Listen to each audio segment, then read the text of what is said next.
নমস্কার বন্ধুরা, গল্পাঞ্জলি চ্যানেলে আপনাদের স্বাগত। আমি রুমকি। আমার আজকের নিবেদন শীর্ষেন্দু মুখোপাধ্যায় রচিত ছোট গল্প পোকা। গল্পটি ভালো লাগলে অবশ্যই একটা লাইক দিয়ে যাবেন।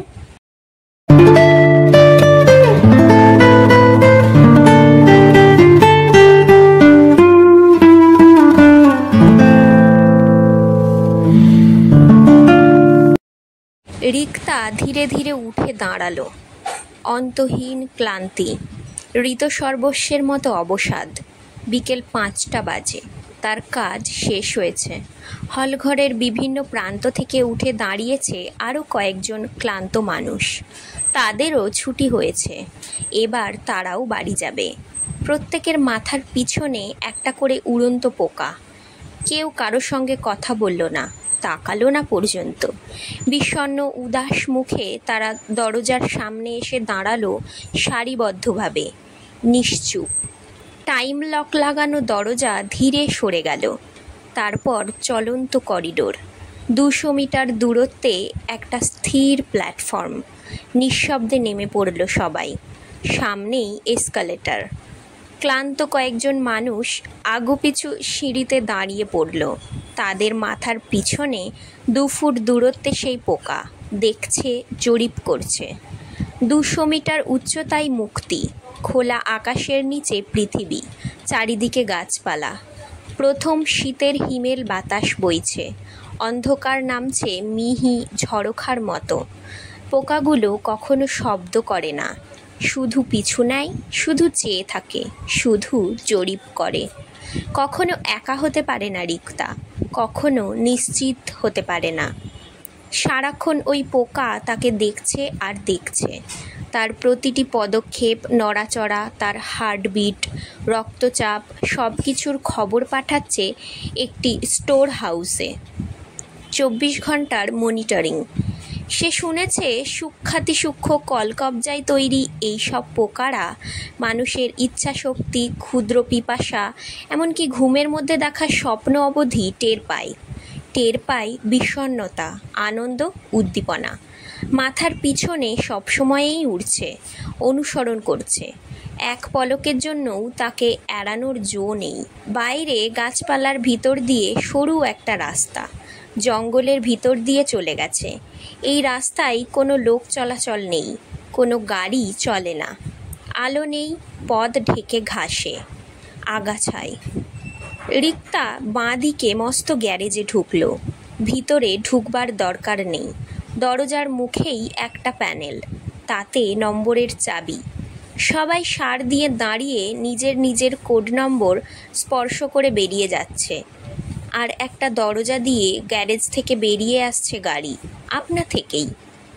রিক্তার গাড়িটা আর সকলের মতোই ছোট, পলকা। গাড়ি চালানোর দরকার হয় না। কোড টিপলেই ছোট গাড়িটা টুক করে ওপরে উঠে গন্তব্যের দিকে ভোঁ করে উড়ে যায়। শব্দ নেই, কাঁপুনি নেই, অন্ধকার শূন্য ভেদ করে রিক্তা গাড়ি যখন ছুটছে তখনও বড় অবসাদ আচ্ছন্ন করে আছে তাকে। সে একবার পিছু ফিরে পোকাটাকে দেখল। 2 ফুট দূরত্বে পোকাটা স্থির হয়ে আছে, দেখছে, জরিপ করছে। আশপাশে তার মতো আরও অনেক গাড়ি বিভিন্ন দিকে উড়ে যাচ্ছে।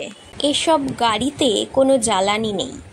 আছে খুব ছোট পরমাণু ইঞ্জিন, আছে আশ্চর্য বুয়োএনএসি স্ট্যাবিলাইজার, আছে অতি ক্ষুদ্র কম্পিউটার, আছে অত্যাধুনিক যন্ত্র মস্তিষ্ক, আছে শীতাতপ নিয়ন্ত্রণ, আছে মিউজিক সিস্টেম, টেলিফোন, টিভি এবং অতি আরামদায়ক আসন। এই গাড়ি কখনো দুর্ঘটনায় পড়বে না। এই যন্ত্র কখনো খারাপ হয় না, আর পরস্পরকে কখনো ধাক্কা মারে না। বিনীতভাবে কাটিয়ে যায় এ ওকে, ও একে। রিক্তার কিছু করার নেই। সে চোখ বুজে বসে রইল। রিক্তা তার বাঁ হাঁটুর কাছে একটা সুরসুরি টের পাচ্ছিল। চোখ চেয়ে যা দেখল তা আতঙ্কিত হওয়ার পক্ষে যথেষ্ট। একটা কাঁকড়া বিছে হাঁটুর ওপর উঠে এসেছে পাতলুন বেয়ে। রিক্তা সভয়ে চেয়েছিল এ ঘটনা আগে কখনো ঘটেনি। কোথা থেকে এলো এই বিছেটা? আচমকাই পোকাটা ছুটে এলো সামনে। রিক্তা দেখতে পেল পোকাটার মুখে ঝকঝক করছে একটা সরু সূঁচের মতো কিছু। চোখের পলকে বিছাটার ওপর গিয়ে পড়ল পোকাটা। তারপর ছুঁচে বিঁধে সেটাকে নিয়ে গেল রিক্তার পিছনে, মাথার 2 ফুট দূরত্বে। রিক্তা ঘাড় ঘুরিয়ে দেখল পোকার মুখে বিছেটা ছটফট করছে। তারপর ধীরে ধীরে বিছেটা নির্জীব হয়ে গেল, স্থির হয়ে গেল। তারপর রিক্তা দেখল বিছের নিথর দেহটা যেন এক তীব্র তাপে কুঁকড়ে ছোট হয়ে যাচ্ছে, অঙ্গার হয়ে যাচ্ছে। ছাইগুলো খসে পড়ল নিচে। একটা সাকশন যন্ত্র চালু হলো পায়ের তলায়। ছাইগুলো উধাও হয়ে গেল। ঘটনাটার আর কোনো চিহ্ন রইল না। রিক্তা চোখ মেলে বসে রইল। জঙ্গলের ওপর দিয়ে গাড়িটা উড়ে যাচ্ছে। নিচে ঘনায়মান অন্ধকার। জঙ্গল বাড়ছে, পৃথিবী সবুজ হচ্ছে ক্রমে। জনসংখ্যা সম্পূর্ণ নিয়ন্ত্রণে চলে এসেছে। পৃথিবীতে খাদ্য ও সম্পদের আর কোনো অভাব নেই। অভাব নেই স্বাধীনতারও। রিক্ত কি স্বাধীন? সে একবার পোকাটার দিকে ফিরে চাইল। মাথার 2 ফুট পিছনে স্থির হয়ে ভেসে আসে। রক্ষক না গত 10 বছরেও রিক্তা ঠিক বুঝতে পারল না পোকাটার সঙ্গে তার কোনো সম্পর্ক তৈরি হয়েছে কিনা। 1000 মিটার নিচে গাছপালায় ঘেরা একটা বাড়ি হঠাৎ ঝলমল করে উঠল। বাড়ির ছাদের ওপর সবুজ আলোয় লেখা সেক্টর 3। এটাই রিক্তার বাড়ি। একটা 80 তলা স্বয়ংসম্পূর্ণ আবাস। ছাদে গাড়ি নামা আর রাখার জায়গা, নিচে হাজারো ফ্ল্যাট। নিচের তলায় বাজার, হাসপাতাল, পোস্ট অফিস, সুইমিং পুল ইত্যাদি। মানুষ একা থাকে, কারো সঙ্গে কোনো সম্পর্ক রচিত হয় না। বিয়ে নেই, তবে নরনারীর মিলন অবাধ ও ইচ্ছাধীন। প্রয়োজনে সন্তান হয় বটে, কিন্তু সন্তানের সঙ্গে মায়ের কোনো সম্পর্ক নেই। সন্তান বড় হয় ক্রেশে এবং পরবর্তীকালে শিশু নিকেতনে। মা বা বাবার পরিচয় বলে আর কিছু থাকে না। রিক্তার গাড়ি ছাদে নেমে এলো। দরজা খুলে গেল। অবসন্ন রিক্তা নেমে এলো। পাশেই আর একটা গাড়ি থেকে 2টি মানুষ নেমেছে। একজন পুরুষ, অন্যজন মেয়ে। তারা কথা বলছে না, নেমে সিঁড়ির দিকে হেঁটে চলে গেল। ওরা হয়তো রাতে একসঙ্গে থাকবে। কেউ কারো নাম বা পরিচয়ও হয়তো জানতে চাইবে না। সকালেই যে যার নিজের জায়গায় চলে যাবে। জীবনে হয়তো আর দেখাও হবে না। বাড়ির গঠন সাধারণ, যেমনটা হয় আজকাল। একটা চত্বর ঘিরে বাড়িটা চৌকোনো গড়ে ওঠা। মাঝখানটা ফাঁকা, অনেকখানি জায়গা মাঝখানে। ওপর থেকে নিচ অবধি দেখা যায়। এই ফাঁকা জায়গাটার মাঝখানে কয়েকটা লিফট বিদ্যুৎ গতিতে ওঠানামা করছে। লিফট পর্যন্ত যাওয়ার জন্য আছে সরু ক্যাটওয়ে। ক্যাটওয়েগুলো কাচের টিউবের মতো। ওপর নিচ আশপাশ সব স্পষ্ট দেখা যায়। 80 তলা থেকে নিচের দিকে তাকালে একটু ভয় ভয় করে রিক্তার। হাতে সময় থাকলে সে চলন্ত সিঁড়ি দিয়েই নামে। আজ তার শরীরে বড় অবসাদ। সে ক্যাটওয়ে দিয়ে হেঁটে লিফটের কাছে এলো। কাচের স্বচ্ছ লিফট। রিক্তার ভয় ভয় করে। লিফট জানে সে 25 তলায় যাবে। তার বংশবদ পোকাটা সম্পূর্ণ কোডেড। ওই পোকার কোড বুঝে নিয়ে লিফট নামতে লাগলো অনেকটা পতনের মতো দ্রুত বেগে। তারপর থামল। ক্যাটওয়ে ধরে এসে চলন্ত করিডোরে পা রাখল সে। নিজের ফ্ল্যাটের সামনে এসে করিডোর থেকে প্ল্যাটফর্মে উঠল। দরজায় তালাচাবি কিছু নেই, এখানেও কোড। সে দরজার সামনে দাঁড়াতেই দরজা খুলে গেল। একখানা ছোট বসবার ঘর, একখানা আরও ছোট শোয়ার ঘর, খেলাঘরের মতো ছোট একটু রান্নার জায়গা, টয়লেট। কাচের সার্সি দিয়ে একটা দেওয়াল তৈরি হয়েছে। পর্দার ব্যবস্থা নেই, কিন্তু সুইচ টিপলেই স্বচ্ছ কাচ সম্পূর্ণ অস্বচ্ছ হয়ে যায়। ঘরে ঢুকতেই একটা রোবট এগিয়ে এসে তার পোশাক খুলে দিল, পরিয়ে দিল ঘরের সংক্ষিপ্ত পোশাক। চায়ের জল চড়িয়ে দিল রান্নাঘরের আগুনবিহীন উনুনে। আজকাল আগুনের চল নেই, রান্না হয় একটা ইথারীয় কম্পনে। রিক্তা 2 চুমুক চা খেলো। রোবট বাথরুমে গিয়ে টাবে তার জন্য সঠিক তাপমাত্রায় স্নানের জল তৈরি করলো, চালু করলো গানের ক্যাসেট, তারপর তার গা ম্যাসাজ করতে লাগলো। রোবটের হাতে প্যাড লাগানো, ম্যাসাজটা চমৎকার, ম্যাসাজটা নানা রকম হয়, সেইভাবে প্রোগ্রাম করে দিতে হয় রোবটকে। ম্যাসাজের মাঝপথে হঠাৎ প্রজেক্ট কোনো সংকেত দিল, টুঁ। দেওয়ালের গায়ে হঠাৎ একটা চৌখুপি আলোকিত হলো, একটা মেয়ের মুখ। একে চেনে না রিক্তা। মেয়েটা তার দিকে চেয়ে হঠাৎ ধমকের স্বরে বলল, আমি কে? রিক্তা বলল, তার আমি কি জানি, আইডিকে জিজ্ঞেস করো। আইডি হলো আইডেন্টিটি ডিপার্টমেন্ট। মানুষ একা থাকতে থাকতে মাঝে মাঝে একটু নিজেকে হারিয়ে ফেলে, আজকাল প্রায়ই এটা হয়। আইডি তখন তার পরিচয় ধরিয়ে দেয়। মেয়েটা রাগের গলায় বলল, ওরা ভুল বলছে। কি বলছে? বলছে আমি জবা। তাহলে তাই? না, আমি জবা নই, আমি পূর্ণা, আমার সেক্টর 4, আইডি বলছে 3। ওরা ভুল বলছে।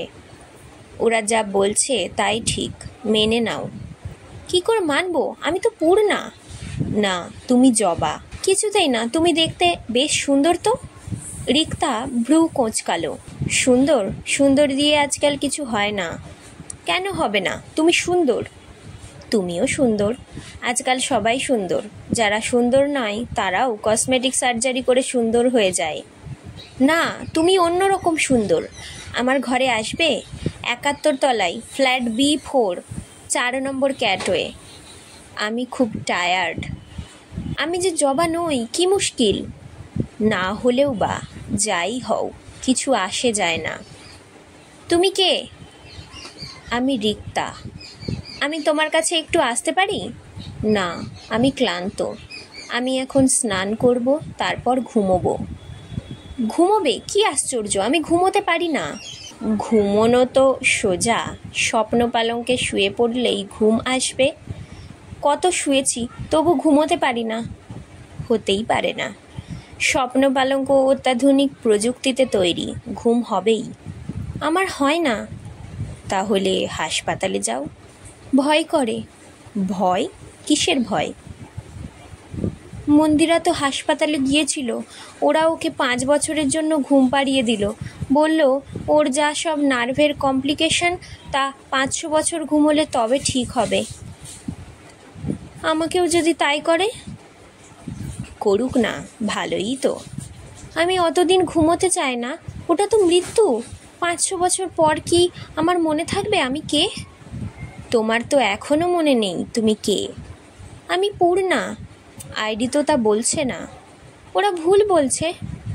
রিক্তা একটা দীর্ঘশ্বাস ফেলে রোবটকে বলে, ফোনটা অফ করে দাও। ফোনটা অফ হয়ে গেল। মাঝে মাঝে সমস্যাটা রিক্তারও হয়। দিনের পর দিন কেউ তার নাম ধরে ডাকে না, কেউ কথা বলে না, মুখের দিকে তাকায় না। তখন মাঝে মাঝে হঠাৎ মনে হয়, আরে আমি কে? রিক্তা স্নান করলো। রোবট তার খাবার তৈরি করে সাজিয়ে দিল টেবিলে। একটা স্যুপ, একটা সবজি সেদ্ধ। খাওয়ার পর রিক্তা তার স্বপ্ন পালঙ্কে শুয়ে পড়ল। ঘুমের আগে দেখে নিল পোকাটা তার ব্রহ্মতালুর ঠিক 2 ফুট পিছনে ভেসে আছে। স্বপ্ন পালঙ্ক এক আশ্চর্য প্রযুক্তির ফল। এই পালঙ্কে শুলেই একটা মৃদু কম্পন, শব্দ, সুর ও আবেশ মানুষকে আচ্ছন্ন আর শিথিল করে দেয়। তবু মেয়েটার ঘুম আসছে না কেন? রিক্তা ঘুমিয়ে অনেকক্ষণ ধরে একটা স্বপ্ন দেখল। পৃথিবীতে কেউ নেই, সে একা বেঁচে আছে, একদম একা। সে একটা নদীর ধারে মৃদু পায়চারি করছে। তার মাথার পিছনে পোকাটা দেখছে, জরিপ করছে। হঠাৎ রিক্তা পোকাটার দিকে চেয়ে বলল, এখনো কেন আমাকে অনুসরণ করছো? কার জন্য? আমি তো একা একা একা। পোকাটা তবু বিচলিত হলো না। রিক্তা তখন মিনতি করে বলল, এবার আমাকে ছাড়ো, একটিবার ছাড়ো, আমাকে সত্যিকারের একা হতে দাও, একবারটি। পোকাটা নড়ল না। রাত 2টোই ঘুমের চটকটা ভেঙে গেল রিক্তার। সে উঠে বসল। রোবট এগিয়ে এলো সঙ্গে সঙ্গে। রিক্তা বলল, শোনো, জবা নামের মেয়েটিকে ট্র্যাক করো, আমাকে ওর ঘরে প্রজেক্ট করো। দেওয়ালে ছবি ভেসে উঠল। জবা চুপ করে একটা চেয়ারে বসে আছে। জবা, এই জবা, আমি পূর্ণা। আমি তোমার ঘরে একটু আসতে পারি? এসো, আমার খুব অদ্ভুত লাগছে। আমি কি নতুন? জবা এবং পূর্ণা। জবার ঘরে পৌঁছাতে বেশি সময় লাগলো না তার। অবিকল তারই মতো একটা ফ্ল্যাটে থাকে জবা। সব কিছুই একরকম। দরজা খুলে দিল রোবট, কারণ এই দরজা তো রিক্তার কোডে খুলবে না। আমি রিক্তা। তুমি খুব সুন্দর। তোমার ঘুম আসছে না? না, আজ ঘুম আসছে না। আজ আমার আইডেন্টিটির প্রবলেম হচ্ছে। জানো, আমি পোকাটাকে মেরে ফেলেছি। রিক্তা স্তম্ভিত হয়ে বলল, মেরে ফেলেছ? কি করে? আমার কাছে একটা রে গান আছে, তাই দিয়ে। ও মা, কেন মারলে? আমাকে একটু একা হতে দেয় না যে। সর্বনাশ, এর শাস্তি কি জানো? জানি, ওরা আমাকে বদলে দেবে তো। দিক না, আমার আর এরকম থাকতে ভালো লাগছে না। ওরা তোমাকে half mechanical half human form দিয়ে পাঠাবে কায়িক শ্রমের জায়গায়। সেখানে অবিশ্রান্ত কাজ আর কাজ। জানি, তাও ভালো। রিক্তা হঠাৎ চুপ করে গেল। তার সব কথা ও প্রতিক্রিয়া রেকর্ড হয়ে যাচ্ছে। কাজটা ভালো হচ্ছে না। সে হঠাৎ বলল, তোমার অস্ত্রটা কোথায়? ওই যে টেবিলে পড়ে আছে। রিক্তা হঠাৎ কিছু না ভেবে চিনতে অস্ত্রটা তুলে নিল হাতে। তারপর ঘুরে হঠাৎ ট্রিগার টিপে দিল। একটা ঝলকানি, নীলচে বিদ্যুৎ। পর মুহূর্তেই পোকাটা যেন বিস্ফোরিত হয়ে গেল। রিক্তা অবাক হয়ে দেখল আর নেই, কোথাও নেই। 10 বছর ধরে ছিল, এখন নেই। রিক্তা জবার দিকে চেয়ে একটু হাসল। জবাও হাসল। তারপর দুজনেই বহু বহু বছর খুব হাসতে লাগলো, ভীষণভাবে। নমস্কার, আজকের গল্প এই পর্যন্তই। গল্প পাঠ ভালো লাগলে অবশ্যই একটা লাইক করে যাবেন। আর আজ যারা নতুন এসেছেন আমার চ্যানেল গল্পাঞ্জলিকে সাবস্ক্রাইব করে বেল বাটনটা প্রেস করে দেবেন। ধন্যবাদ, ভালো থাকবেন সবাই।